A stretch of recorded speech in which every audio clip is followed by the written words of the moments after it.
Okay, Dhanashri, we are live now. You can go ahead. Okay, thank you, Anurag.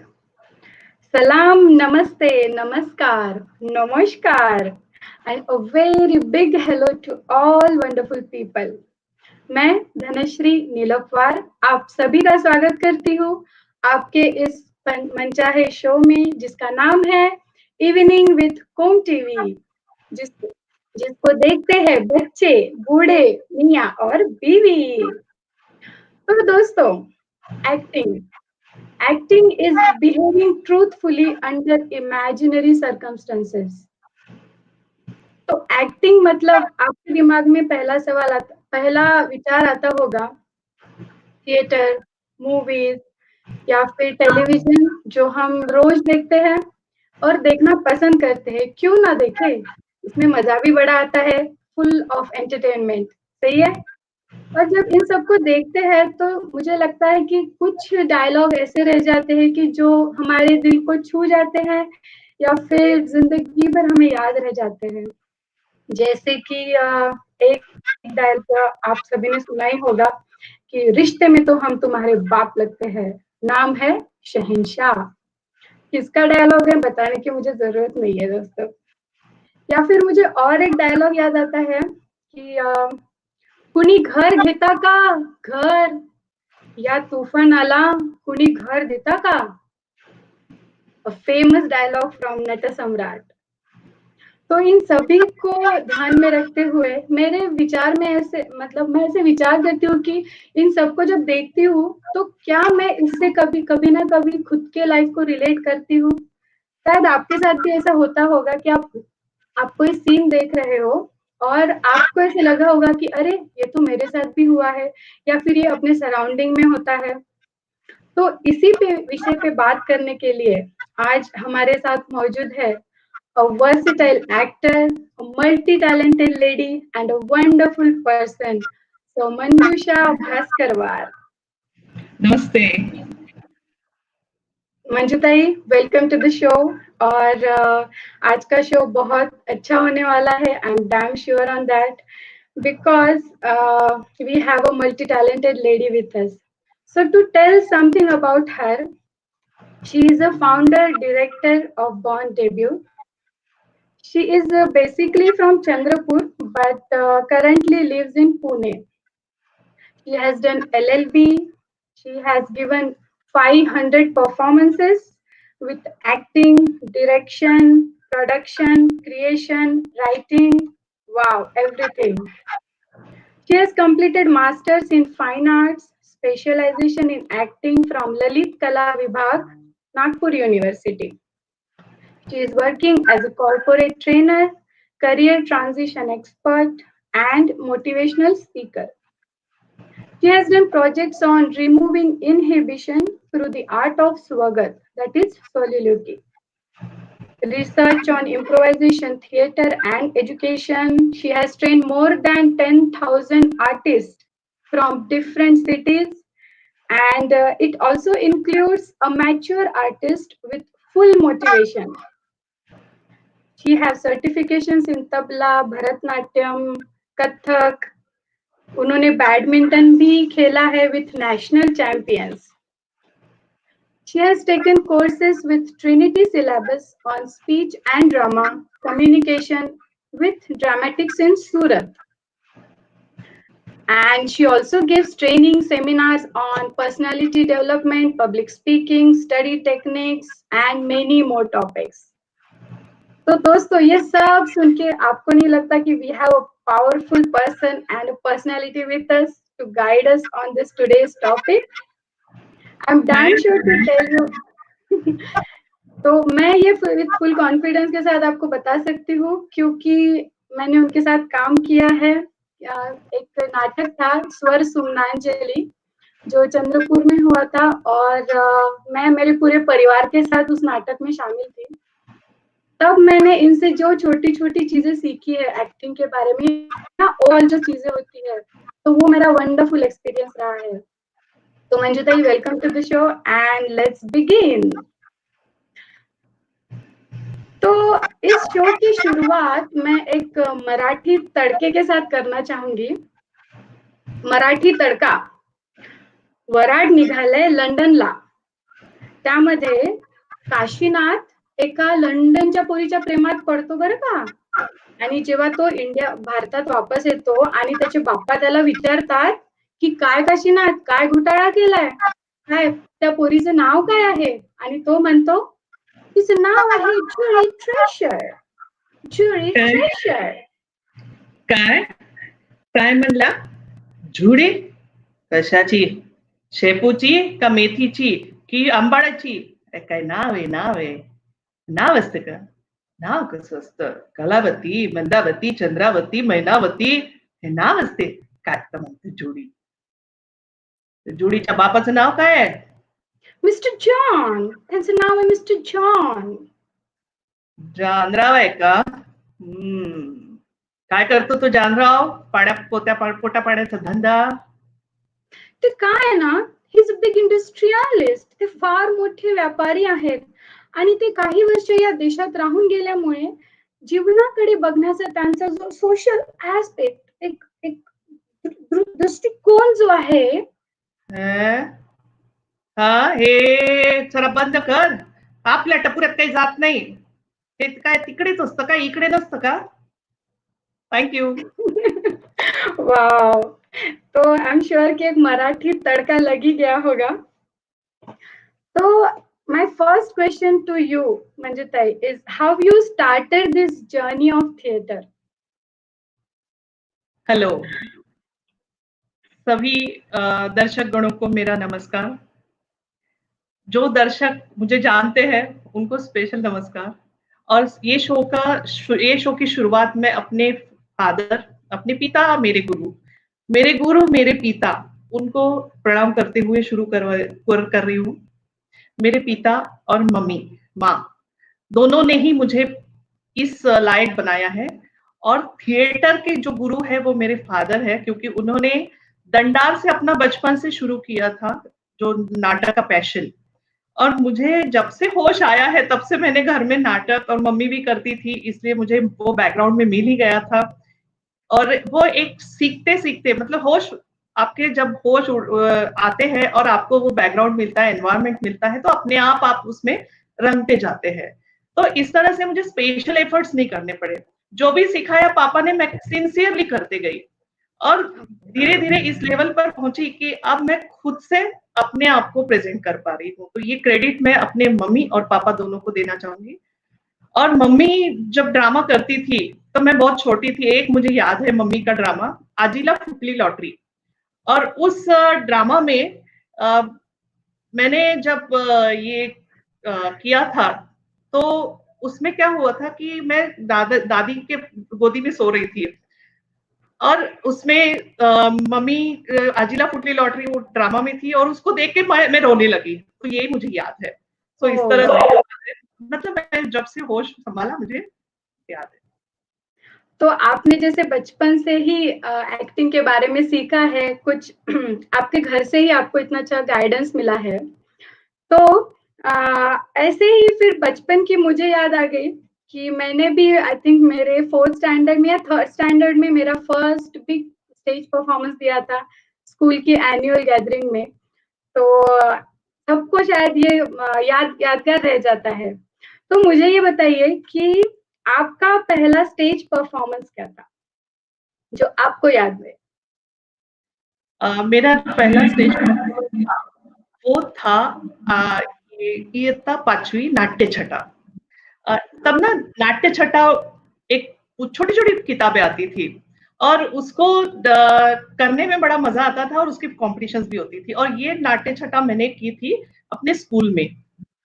तो वो school में मैं जब एकदम 4th स्टैंडर्ड में थी तब ये मैंने की थी. और उसमें क्या हुआ था कि एकदम मेरे क्लास के सब ये क्लास ये थे, निबंध थे, और उसके ऊपर मुझे बोलना था. वो टोपी लगाई थी, शर्ट पहना था. तब लड़कियां फ्रॉक पहनती थी, शर्ट पहनना मतलब बाप रे. तो इस तरह से एक बस वो फोटो देख के मुझे याद आता है कि मैंने ऐसे कुछ किया था, और वो मेरा पहला शो था. Wow, wonderful. पहला experience is like always awesome और मेमोरेबल रह जाता है. तो मैंने आपके बारे में जब पढ़ा था तो लग्नाची बेड़ी ये एक नाटक था जिसकी ऑर्गेनाइजिंग टीम में आप थे और उसमें काफी बड़े बड़े कलाकारों के साथ आपने काम किया था जैसे रोहिणी अट्टंगडी, श्री राम लागू, देन सुधीर जोशी जी। तो इनके साथ जब आपने काम किया तो आई एम श्योर कि एक प्लेटफॉर्म आपको मिला होगा। मतलब तो मुझे ये पूछना है कि which platform give you opportunity to present yourself. मैं एक प्लेटफॉर्म आपको बताना चाहूंगी। 10th स्टैंडर्ड में थी।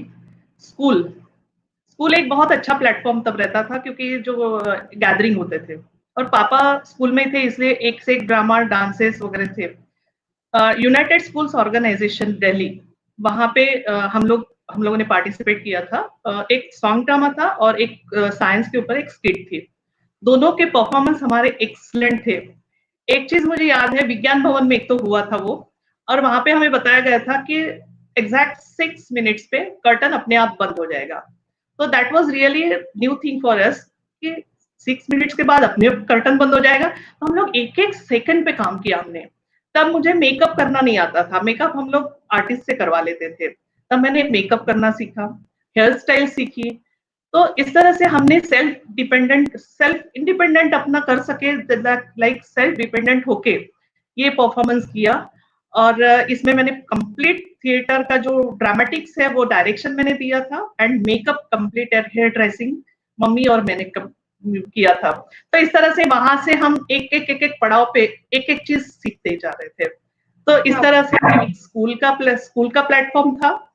और दूसरी चीज आर्य वैश्य समाज, जिस कोमटी चैनल पे हम लोग हैं, ये हमारी कम्युनिटी, इसी में हमने हर साल ब्लॉकबस्टर प्रोग्राम किए। दुर्गा धाली गौरी, चिमीचं लग्न, modern Shakuntal, Ramayan and numbers. इसमें पापा डायरेक्शन देते थे, हमारे घर में प्रैक्टिस होती थी, अमेच्योर आर्टिस्ट आते थे और हर एक को जो जिस तरह से मैं सिखाती थी, तो आई वॉज विथ पेशेंस। और मुझे बहुत अच्छा लगता था नए नए लोगों को सिखाना, जिनको कुछ भी नहीं आता है उनको भी मैं खड़ा करने की कोशिश करती थी, मोटिवेट करती थी। तो ये गुण मुझे पापा से बचपन से ही मिले, इसलिए आज मैं यहाँ तक पहुंच पाई। Wow, that's wonderful to know that. Wonderful. तो जैसे आज का हमारा जो टॉपिक है theatre and role play, how to connect stage characters with real life. तो इसके बारे में मुझे थोड़ा बताइए कि एग्जैक्टली आज हम क्या सीखने वाले हैं। थिएटर जो होता है वहां पे एक आर्टिस्ट खड़ा होके एक इल्यूजन पैदा करता है, इल्यूजन क्रिएट करता है। लोगों को पता है ये स्टेज है और स्टेज के ऊपर जो ये कुर्सी है, ये दरवाजा, फ्रेम है नहीं है। लेकिन अगर हम सिंपल ऐसे एक्शन भी करते हैं, नॉक, सिर्फ ऐसे एक्शन करने से समझ में आ जाता है कोई आ रहा है, फिर अरे आप, तो लाइक दैट, मतलब एक इल्यूजन क्रिएट हो गया कि दरवाजा हमने खोला और कोई आया और उसको देख के हम अचानक चौंक गए। तो वो क्रिएशन जो होता है वो एक एक्टर कर सकता है। हम लाइफ में भी बहुत एक्टिंग करते हैं, किसी का परफॉर्मेंस देख के वाह बहुत सुंदर, मतलब अंदर पता रहता है कि नहीं इतना अच्छा तो नहीं हुआ है, पता रहता है, लेकिन आगे एक्टिंग हम बहुत अच्छी से करते हैं, बहुत सुंदर। तो ये मुखवटा हम दिन भर जैसे ही शुरुआत होती है दिन की और रात को सोते तक ये मुखवटा हम पहन के काफी एक्टिंग करते रहते हैं। लेकिन अगर हम सोच समझ के क्रिएट करते हैं एक स्टेज पे जहाँ पे ऑडियंस बैठा हुआ है, अभी जैसे आप बैठे हुए हैं अपने अपने घर के सामने, लेकिन वहां पे स्टेज, थिएटर का एक बहुत अलग चैलेंज होता है। स्टेज के ऊपर आर्टिस्ट अपना एक सीक्वेंस के साथ, कॉम्बिनेशन के साथ, प्रॉप के साथ काम करता है, कॉस्ट्यूम्स पहनता है और वो अंदर जीता है कैरेक्टर। लेकिन वो क्रिएशन वहां स्टेज पे लाने के लिए उसको बहुत सारी प्रोसेस से जाना पड़ता है, वो मैं आगे आगे बताती जाऊंगी। अब यहाँ पे मैं एग्जांपल लूंगी वराडी मठ।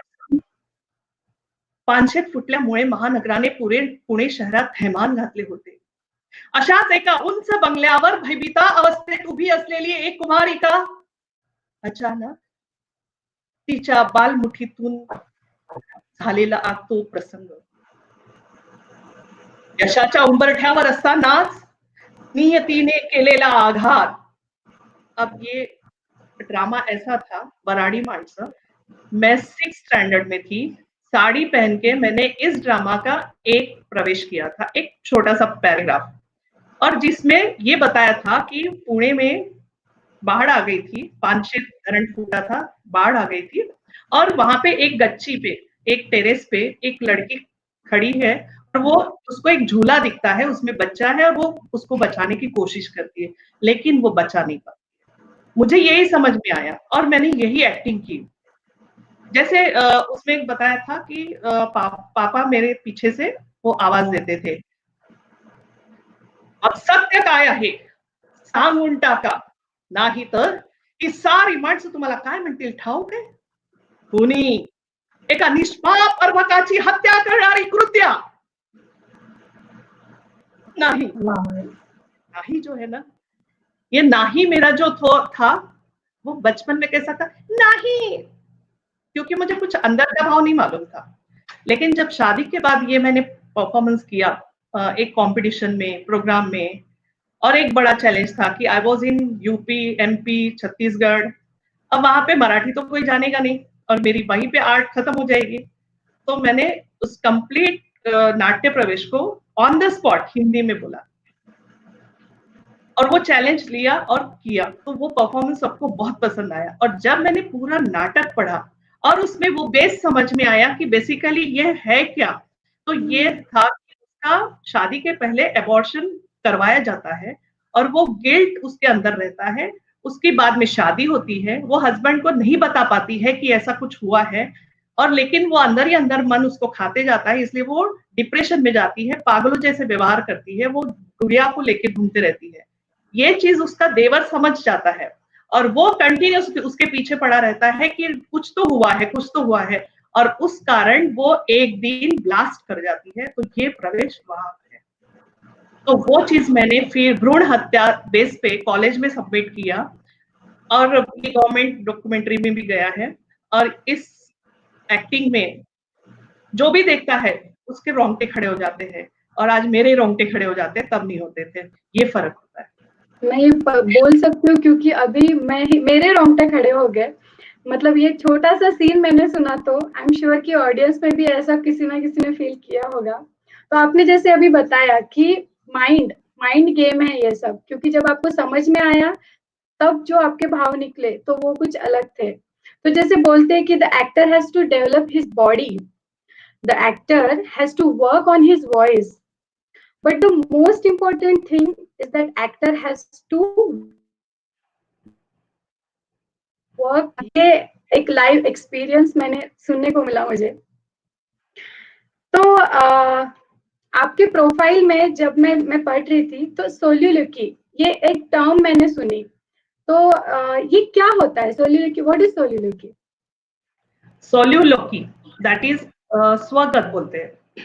जैसे ये स्टेज के ऊपर सभी एक्टर्स होते हैं, सभी कैरेक्टर्स, या गिने चुने एक सीन चल रहा है, कैरेक्टर्स होते हैं, और वहां पे एक कैरेक्टर होता है, किया जाता है कि बाकी कैरेक्टर्स सुन नहीं रहे और सिर्फ ऑडियंस सुन रहा है। अगर वो अपने मन की बात मन में बोलेगा तो ऑडियंस को कैसे समझ में आएगा और वो भाव ऑडियंस में कैसे पैदा होगा।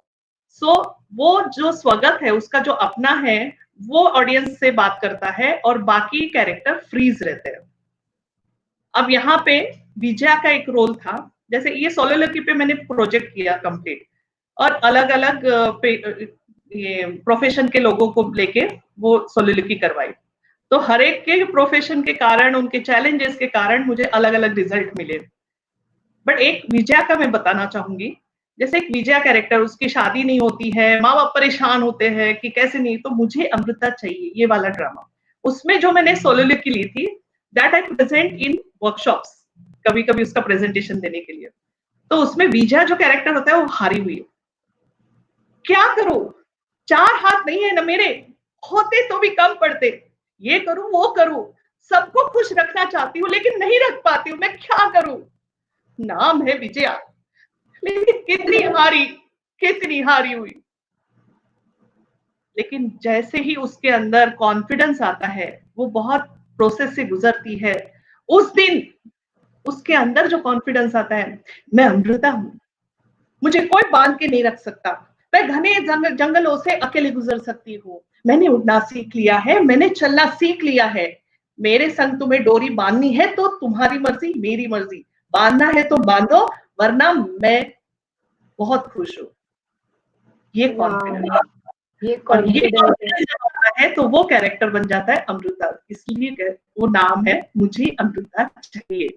और ये कैरेक्टर जब लीना एनटीपीसी की है, उसने जब ये कैरेक्टर प्रेजेंट किया थिएटर वर्कशॉप में, उसको काफी हमने प्रोसेस में इमोशंस के साथ क्रिएट किया। तो एक्सरसाइजेस करवाने पड़ते हैं, म्यूजिक लगा के उसको चलाना, उसको जंप करने के लिए बोलना, बहुत जो हमने बहुत बोला उसको, जैसे तुम बेकार हो, ऐसी हो वैसी हो, तो उसका वो ब्लास्ट निकला। तो लाइक दैट हम वो इमोशंस ऐसे इम्प्रोवाइजेशन प्रोसेस से निकालते हैं। ओके, वाह, वंडरफुल। तो हमारे जो दर्शक है, इनसे मैं बताना चाहूंगी कि ये छोटी छोटी जो टिप्स है कि हाथ ऐसा रखना चाहिए या ऐसा, एक्सप्रेशंस कैसे होने चाहिए, उतार चढ़ाव जो आवाज का होता है वो कैसे होना चाहिए, ये छोटी छोटी छोटी चीजें कितनी मायने करती है। तो ये हमको अभी पता चल ही गया होगा इनकी डायलॉग डिलीवरी देख के, आई एम डैम श्योर। और हमारा अभी लाइक इसी डायलॉग से मुझे एक याद आता है कि जब हम फैमिली ड्रामा करते हैं, मतलब जब हम पूरा परिवार उसमें शामिल होते हैं, तो जो घर में प्रैक्टिस होती है डायलॉग डिलीवरी, फिर एक कंपटीशन के टाइप माहौल बन जाता है घर में। मैंने ये महसूस किया है स्वर सुमनांजलि में, जो मैंने पहले बताया कि मेरी मम्मी पापा दीदी भैया सब लोग हम उसमें थे। तो आप भी आपके पूरे परिवार के साथ किसी एक ड्रामा में थे। तो आप ये स्वर सुमनांजलि का ये फोटो है जो आप अभी देख रहे हैं दर्शकों। और हाँ, इसी ड्रामा में मैंने ये अनुभव लिया है। तो अगर आप को पूछना चाहूंगी कि आपका वो एक्सपीरियंस कैसा था? स्वर सुमनांजलि एक बहुत बढ़िया शो हुआ, न भूतो न भविष्यति बोलते हैं ना, इस तरह से है। और इसका पहला शो फुल हो गया, तो उस कारण हमें दूसरा शो भी करना पड़ा चंद्रपुर में प्रियदर्शनी हॉल में। मेरे पापा की हम लोगों ने 65th मनाई थी। उसमें सभी कलाकार जिनको भी पापा ने सिखाया था, उनकी फैमिलीज, बच्चे, वैसे ही तुम भी हो, तुम्हारी पूरी फैमिली हमारे ड्रामा में हमेशा रहती थी, साथ रहती थी। इसमें भी काफी अलग अलग चीजें लाई, जैसे नांदी में मैंने बताया शेडो प्ले लाया। देन ये सुबह का जो एक वातावरण होता है, सुबह गाय अपना खेत में फार्मर निकल रहे हैं, देन वहां से तुलसी की पूजा हो रही है, गाय के दूध लेके दूध वाला जा रहा है, देन ऐसे सुबह का जो एक माहौल होता है, वो घना श्याम सुंदरा, लाइक दैट, एक वो जो म्यूजिक के साथ ड्रामा का कॉम्बिनेशन, तो ये कॉम्बिनेशन इतना बढ़िया था कि वो इमोशंस बाहर निकले। इसी में ये जो फोटो दिख रही है, ये थी सब जो लड़कियां सिर पे घड़ा लेके पानी भरने जा रही है, तो वो जो एक जस्ट एंट्री एंड एग्जिट, उसी में वो जो माहौल मतलब वो रोंगटे खड़े होने वाली एकदम वो सीन तैयार हो गई थी। तो इस तरह से हम छोटी छोटी बातों पे थिएटर पे काम करते हैं। एंट्री कैसी लेनी है, कहाँ खड़े रहना है, किस तरफ लुक देना है, ऐसे तो हर एक मोमेंट के मीनिंग्स होते हैं।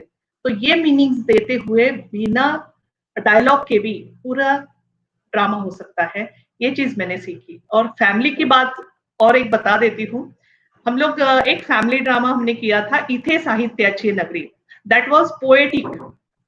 तांब्या भरी जलामध्ये मुख धुतले स्वच्छ आहार, पिये पहार, पिये चहा, पत्नी आती है, हा पहाड़। अब ये ड्रामा जो है, ये मुझे पूरा डायलॉग याद है, बचपन से किया हुआ है। मैं तब 4th 5th 6th स्टैंडर्ड में थी, और मम्मी पापा मेरी बहनें, हम पांचों इस ड्रामा में थे। कभी मैंने एक वो चेड़ू करके रहती है, उसका रोल किया है, एक बार पति का रोल किया है, एक बार पत्नी का रोल किया है। हर एक रोल मैंने निभाए। इसके काफी शो हुए। इसकी प्रैक्टिस मजेदार थी। इसकी प्रैक्टिस होती थी हमारी एक मम्मी किचन में, पापा वॉशरूम की तरफ, हम लोग डाइनिंग टेबल की तरफ, और पढ़ रहे लाइक दैट, सुबह का हमारा सब काम चल रहा है और उसी में अपने अपने डायलॉग सब बोल रहे हैं।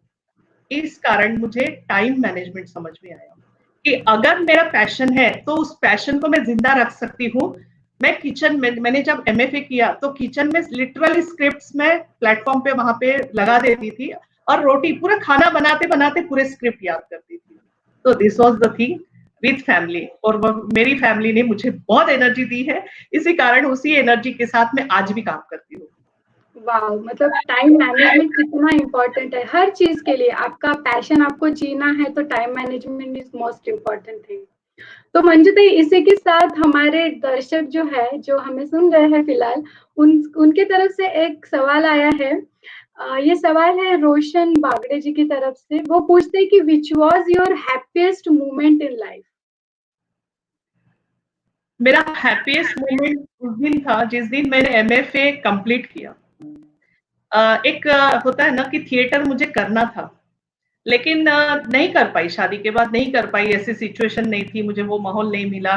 पुणे जैसे सिटी रहती तो मैं कोई ग्रुप ज्वाइन कर लेती थी, तो इस तरह से। लेकिन जब एमएफए का मेरा सेकेंड ईयर का परफॉर्मेंस था वेस्टर्न ड्रामास के साथ, और जब मैंने परफॉर्म किया और वाइवा के लिए जब सर बैठे, तो that was really great personality.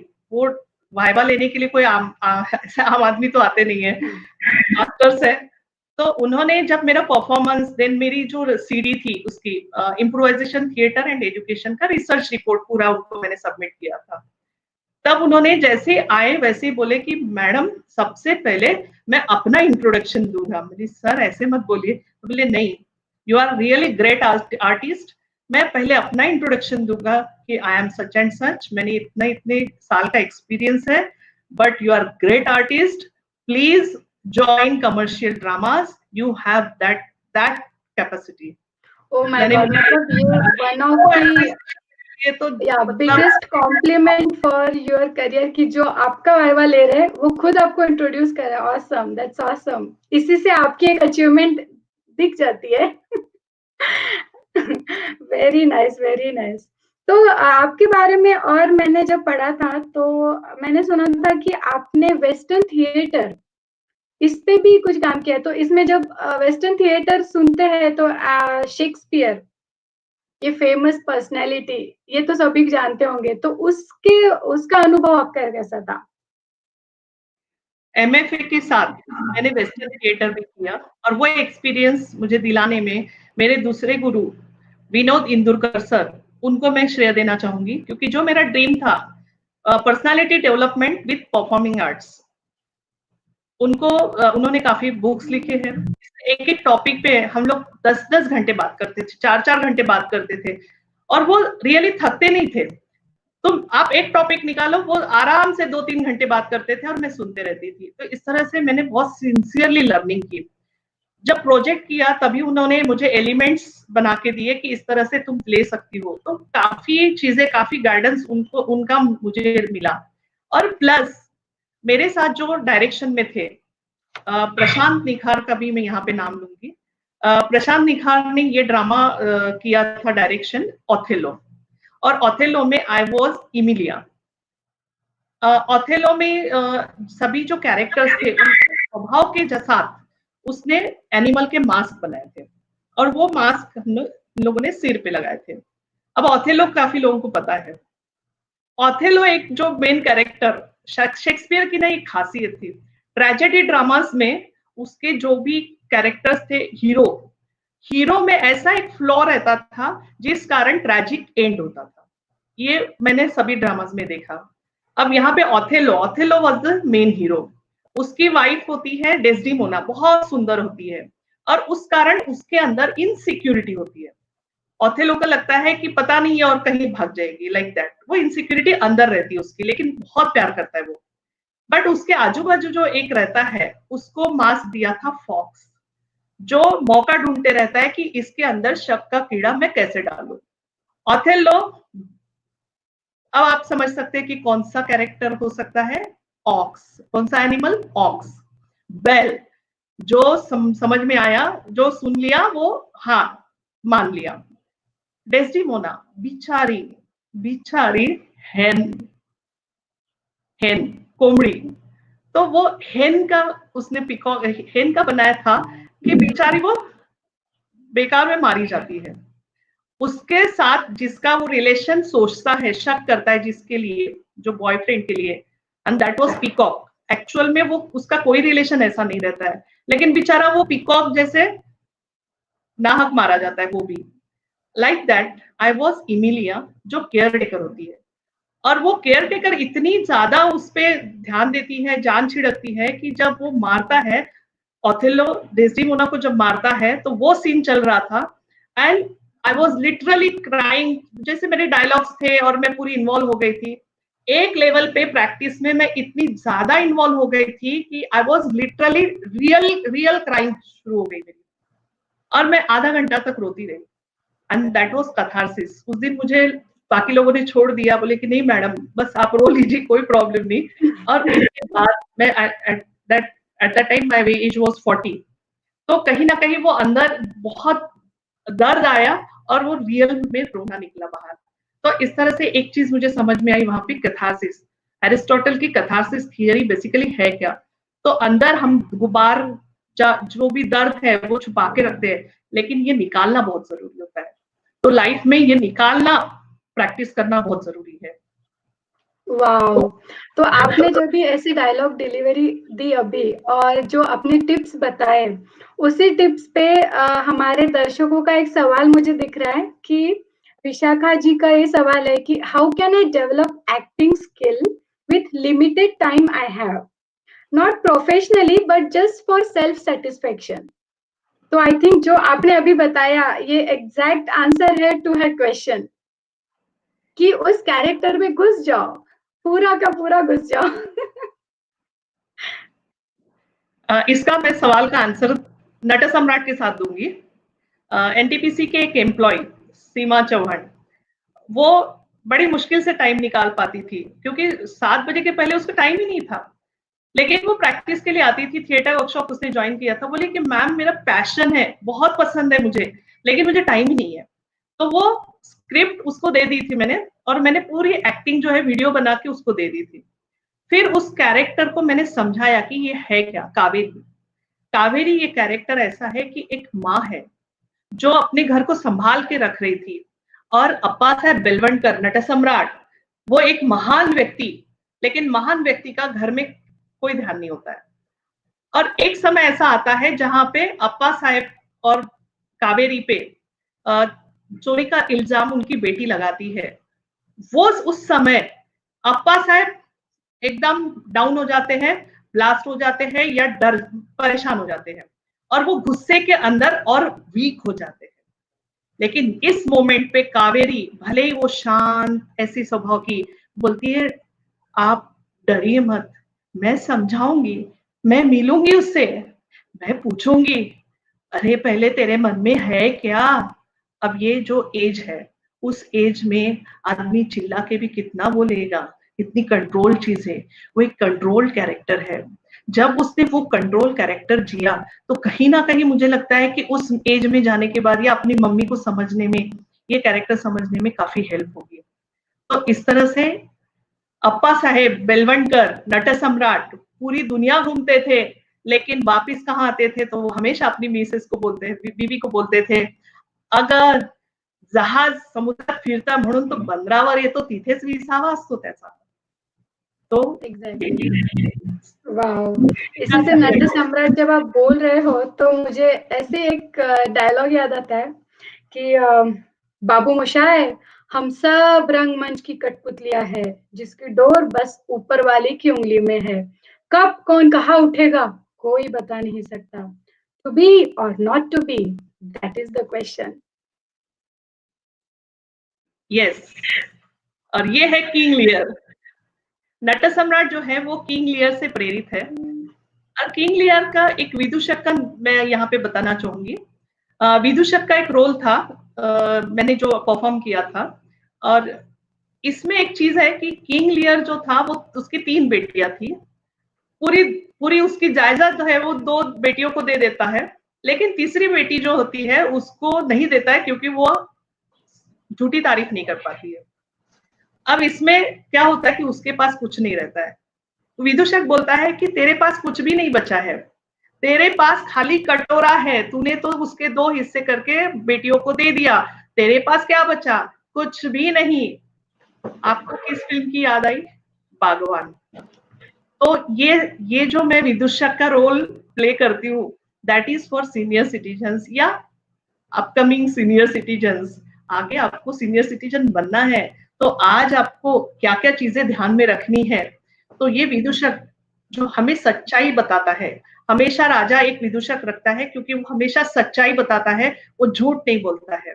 और उस कारण वो अपने पास रखता है क्योंकि चमचों की कोई कमी नहीं होती है, लेकिन विदूषक उसको हमेशा खुली आंख, सच्चाई की आंख दिखाता है, सच्चाई की नजर दिखाता है।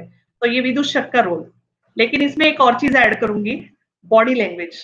अब विदूषक कैसा होता है? मजेदार होता है, ऐसे ऐसे नाचता है, डोलता है, ऐसे ऐसे मुंह बनाता है।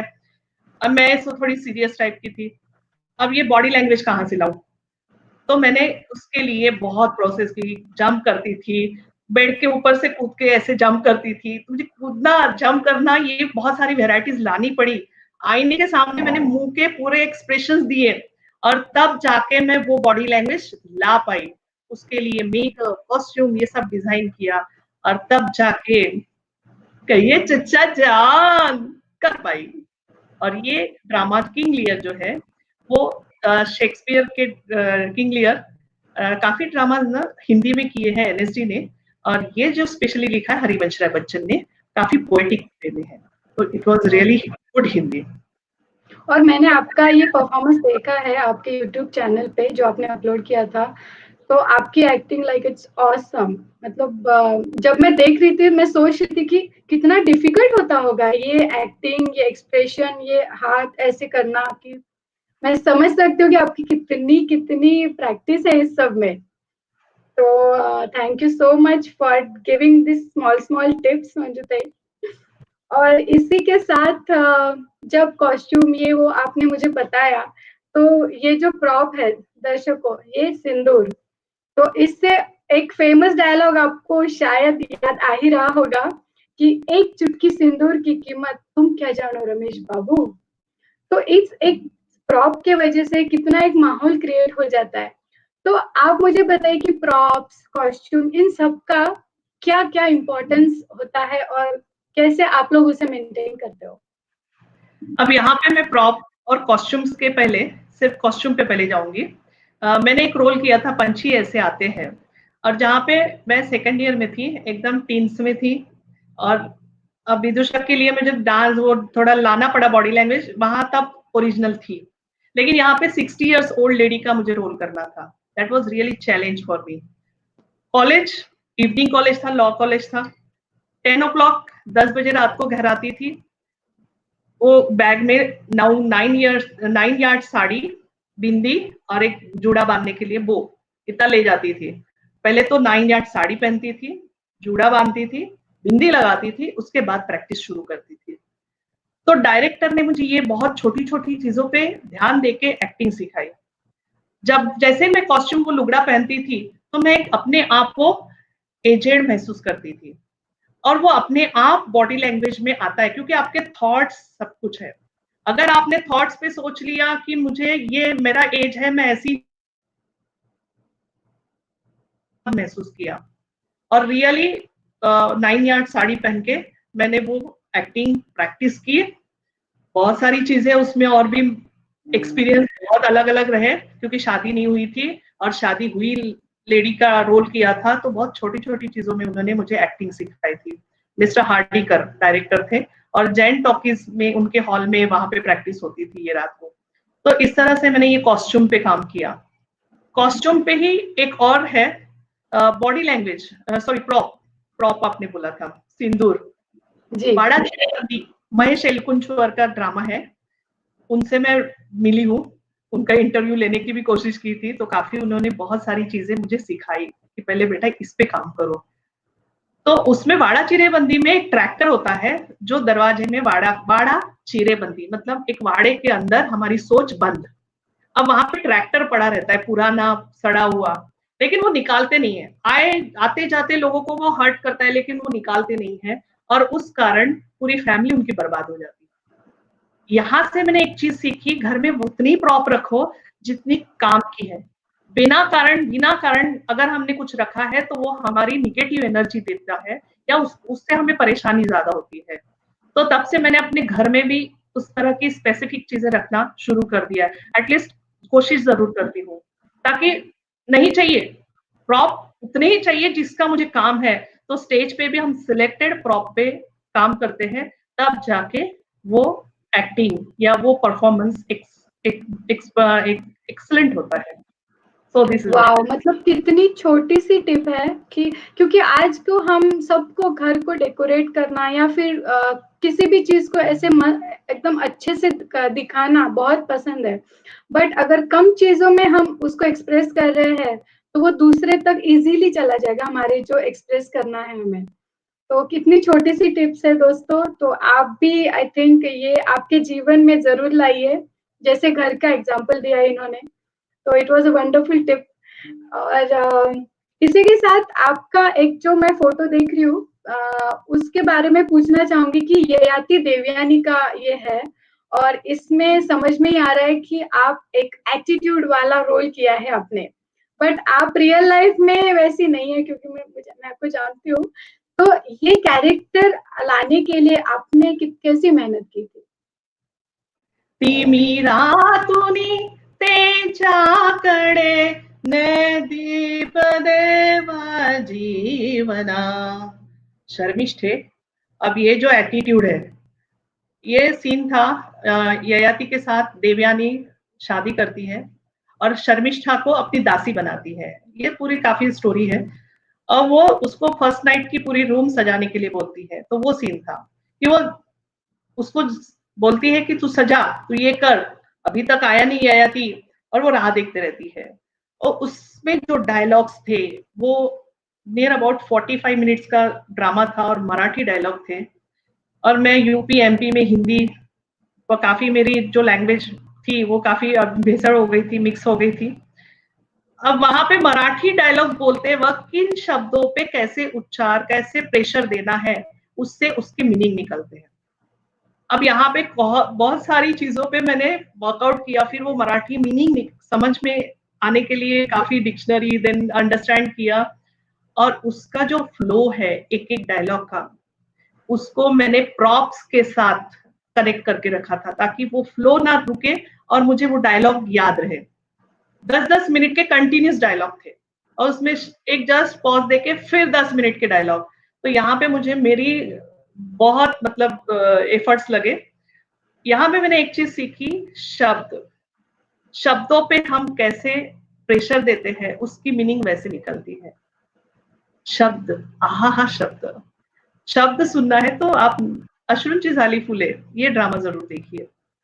अब यहाँ पे अगर मैं बोलती हूँ क्या क्या करते हो, क्या क्या करते क्या हो, बस वर्ड्स वही है, बस एक मैंने लहजा बदल दिया, उसकी मीनिंग, उसकी स्टाइल बदल गई। अब ये एटीट्यूड लाने में मुझे बहुत सही में दिक्कत हुई, और मैं ऐसे एकदम ऐसे ऐसे करके उन दिनों में ऐसे ऐसे करके काफी एटीट्यूड लाने की घर में भी कोशिश कर रही थी, ताकि मैं वो समझूं कि वो कैरेक्टर होता क्या है, वो पर्सनालिटी किस तरह की होती है। तो इस तरह से पर्सनालिटी पे मैंने डीप में काफी चीजें ये सीखने की कोशिश की। तो घमंड, मतलब रियल लाइफ में भी हमें ये ध्यान में रखना चाहिए, क्योंकि हम कितने लोगों के साथ मिलते हैं, उनसे बात करते हैं, तो हमारी जो शब्दों पे जोर देना होता है वो हम रियल लाइफ में भी सीख सकते हैं। तो this is the way we can connect our real life with the stage performance and with that experience. So it was wonderful things to know Manju tai. और एट द एंड मैं ये और हमारे दर्शकों का एक और सवाल मैं देख रही हूँ कि शालिनी जी कुमार, इनका सवाल है कि have you done acting in movies? बहुत अच्छा सवाल है, दिल को छू गया, क्योंकि मुझे सही में पिक्चर की ऑफर आई थी, लेकिन मेरे फादर का था कि एलएलबी करो, एक अच्छे परिवार में जाओ। एक्टिंग जो एक हम लोग पापा ने जब सुना था कि एक्टिंग और ये क्षेत्र और ये जो वर्ल्ड होता है, ये मतलब हम इतने सेट होने लायक वैसे लोग नहीं है, तुम नहीं कर पाओगी, तो इसलिए उन्होंने मुझे अलाउ नहीं किया। ये तो मुझे ऑफर आई थी। और उसके बाद जब एमएफए किया तब रियल लाइफ समझ में आई क्योंकि मैंने क्रांति चक्र महानाट्य में काम किया। यशवंत स्टेडियम में हुआ था, उसके 5 शो हुए थे, नियर अबाउट लैक्स में पब्लिक थी। लेकिन उसके अंदर डायरेक्शन में जब मैंने काम किया तब मैं समझ गई कि ये मेरी दुनिया नहीं है, मेरी दुनिया अलग है। तब मैं कॉर्पोरेट वर्ल्ड में एंटर कर गई। अच्छा। ओके, तो आपका जो बॉर्न डेब्यूट, आपकी जो प्रोफाइल है उसके तरफ बढ़ते हैं। तो what is the role play in born debut training programme? Born debut ये जो है that is new beginning, new start. हर एक चीज के हम जब न्यू स्टार्ट करते हैं, नया सोचते हैं, तो एक एनर्जी लेवल अलग होती है। तो वो एनर्जी के साथ हम जब शुरू करते हैं तो हमारी पूरी एफर्ट्स एक साथ लग जाते हैं और हम बहुत अच्छी चीज कर जाते हैं। तो that feeling I have. Another thing corporates में, तो अभी मैं लेटेस्ट एक्सपीरियंस ही अपना बताना चाहूंगी। मैंने एनटीपीसी में कोर वैल्यूज पे प्रशांत निकार के साथ एक कंप्लीट वर्कशॉप, मतलब सेटिंग ही किया था। 2 दिन में हमने पूरा वो ड्रामा का सेटिंग तैयार किया था। कोर वैल्यूज जितनी है उसके ऊपर एक एक कोर वैल्यू पे एक एक एक्सपेरिमेंट किया था ड्रामा का। तो एक एक प्रेजेंटेशन स्टाइल्स थी।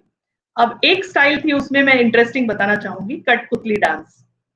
तो 2 कठपुतली, तो वो है ना गाना, जहां मैं जाती हूँ वहीं चले आते हो, चोरी चोरी मेरे दिल में समाते हो। अब यहाँ पे क्या होता है कि वो लड़की अच्छे से करती है, लड़का नहीं करता है, बोलता है मुझे नहीं करना है।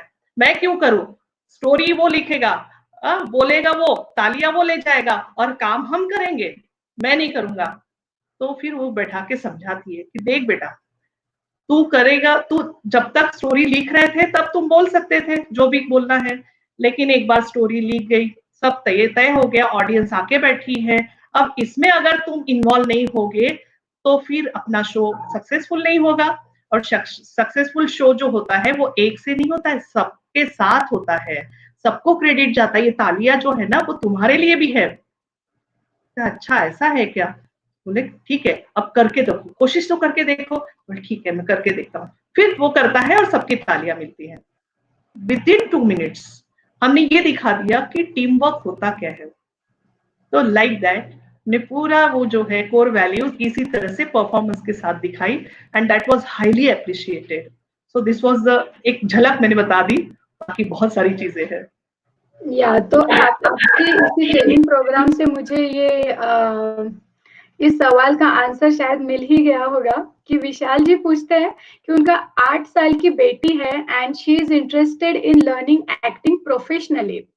तो what are the best options you suggest? तो आई थिंक आपका ये जो ट्रेनिंग प्रोग्राम है that is one of the best option, that's what I can suggest. Okay, actually अभी मैंने जो वर्कशॉप शुरू किए हैं that is related with study techniques. Studies में जो भी आपके कंटेंट्स होते हैं, जैसे हिस्ट्री है, बड़ी बोरिंग होती है, तो मैं क्या करती हूँ हिस्ट्री को पपेट शो के साथ कंबाइन करना सिखा देती हूँ, ताकि हम जो बच्चे जो कैरेक्टर्स जीते हैं या वो नचाते हैं, तब वो कैरेक्टर में और डिटेल में जाते हैं और उनको बैठ के लर्न नहीं करना पड़ता है। या लिटरेचर है तो इंग्लिश का एक लेसन है, अगर जैसे हाथ लगाते ही पूरा गोल्ड का हो जाता है, तो वो लैंग्वेज।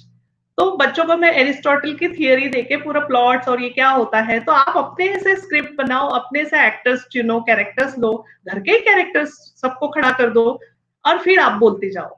तो उससे क्या होता है, एक्सटेम्पोर बोलना बच्चा सीखता है, फिर वो लैंग्वेज पे भी कमांड लाता है, वोकैबुलरी अच्छी होती है, और ड्रामा के साथ वो स्टडीज भी फन के साथ एंजॉय करता है। तो ये बच्चों के लिए मैं सही में करवाती हूँ और मुझे बहुत मजा आता है।